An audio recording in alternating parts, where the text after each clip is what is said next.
খুব চুলকায়। আমি এদিনকে নাম বানিয়ে এসবো, তোমাকে দেখাবো। আচ্ছা, আমি দেখে নিয়েছি, আর দেখার প্রয়োজন নাই।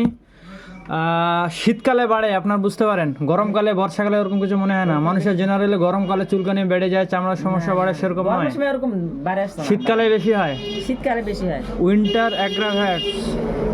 চান করলে বাড়ে, বা কোনো হ্যাঁ, খাবার প্রতি বুঝতে পারেন, চান করলে বাড়ে। স্নান করলে আমি বেশি বাড়া বুঝাচ্ছি। চান করলে বাড়ে। চুলকানির পর জ্বালা টালা করে কিছু? জ্বালা টালা করে না। Well, my friends, this is another video of skin allergy urticaria viewers. আরও একটা অ্যালার্জি কেস নিয়ে হাজির হলাম। অ্যালার্জির পেশেন্ট দিন দিন প্রচুর পরিমাণে বাড়ছে বন্ধুরা, যেটা এর আগে আমি অনেকবার বলেছি, বিভিন্ন ভিডিওতে বলেছি। গতকালই একটা ভিডিও দেওয়া হলো, যদিও বা সব পেশেন্টের ভিডিও দেওয়া হয় না, তবুও গতকালই আরেকটা ছেলের ভিডিও দেওয়া হলো অ্যালার্জিক সিমেন্ট অ্যালার্জির সমস্যা। তো আজকে আমি আরেকটা কেস দিচ্ছি। দিস পেশেন্টস আরজিনা বিবি, রাইশাল থেকে আসে, এজ অ্যাবাউট 52 ইয়ার্স, 52 বছর বয়স, সিরিয়াল নম্বর A142। তো এর অ্যালার্জির সমস্যাটা একটু আলাদা ধরনের। কেমন ধরনের? এর স্কিন অ্যালার্জি আর্টিকেরিয়া টাইপের বেরোয়। এটা একটা আলাদা ধরনের অ্যালার্জি, এটা একটা ক্যাটাগরি। এটা কেমন হয়? চাকা চাকা টাইপের, জেনারেলি আর্টিকেরিয়া আমবাত যাকে বলা হয়, শীতপিত্ত বলে থাকে বাংলাতে, চাকা চাকা ভাব হয়ে থাকে। তো লাল লাল ভাব হয়ে থাকে এবং চাকা চাকা ভাব, রিম টাইপের হয়ে থাকে, এবং সেটা লাল হয়ে যায়। জেনারেলি স্কিন অ্যালার্জিতে আরও কী হয়, মানে ছোটো ছোটো ঘামাচির মতন ইরপশন বের হয়। তো ওটার ক্ষেত্রে ইরপশন বের হয় না, আর্টিকেরিয়ার ক্ষেত্রে মানে ফুলে যায়, চাকা চাকা টাইপের মতো ফুলে যাওয়ার একটা ভাব লক্ষ্য করা যায় ভিউয়ার্স।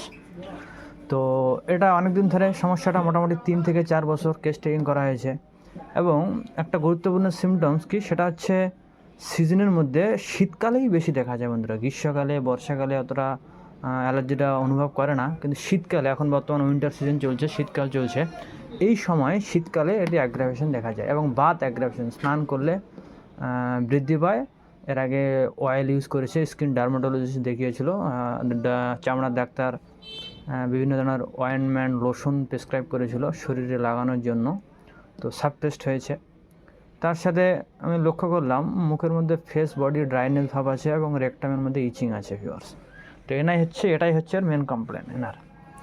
তো কেস টেকিং করে সেরকম আদার্স কোনো সিমটমস পাওয়া গেল না, পাস হিস্ট্রির মধ্যে সেরকম কিছু পাওয়া গেল না। ফ্যামিলি হিস্ট্রির মধ্যে তার নিজের ছেলের একটা টিভির সমস্যা ছিল, tuberculosis, appetite less, desire sweet, মিষ্টি আগে পছন্দ করতো, সাওয়ার টক পছন্দ করে, স্টুল রেগুলার, ইউরিনের নর্মাল, হিট কোর রিলেশনশিপের মধ্যে চিলি পেশেন্ট, প্রচণ্ড শীত বেশি ভিউয়ার্স, প্রচণ্ড শীত বেশি, থার্স্ট নর্মাল, সোয়েটলেস, স্লিপলেস, এবং মাইন্ড হালকা টেনশন আছে, আর বাকি আদার্স মেন্টাল সিমটমস কিছু পাওয়া গেল না।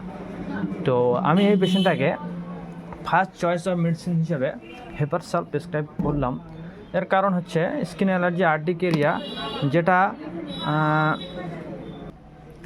যেটা শীতকালে বাড়ে বন্ধুরা, শীতকালে বাড়ে এবং চান করলে বাড়ে। তো শীতকালে বাড়ে, হেপারসালফের একটা গুরুত্বপূর্ণ সিমটমস, শীতকালে বাড়ে। টক খেতে পছন্দ করে, ডিজায়ার সাওয়ার, এটা হেপারসালফের একটা গুরুত্বপূর্ণ সিমটমস।